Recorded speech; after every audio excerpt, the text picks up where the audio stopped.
Hey everybody, it is Thursday, January 19th, 2023, and this is the 2007 Rheem that I have filmed quite a few times since about March of 2019, and as of today it is now dead.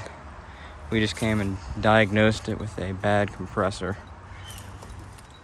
The windings are cooked. So this is one little video on it before it goes.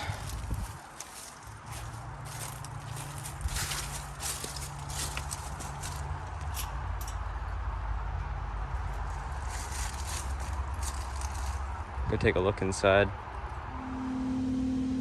Here's a look at the air handler.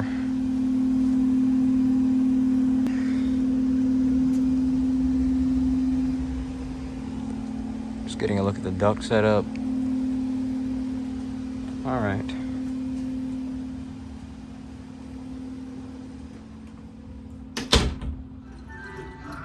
Here's the thermostat. Shut this thing off.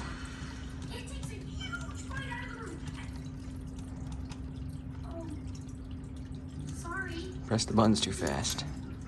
There it goes. All right, that'll be it. See you guys in the next one.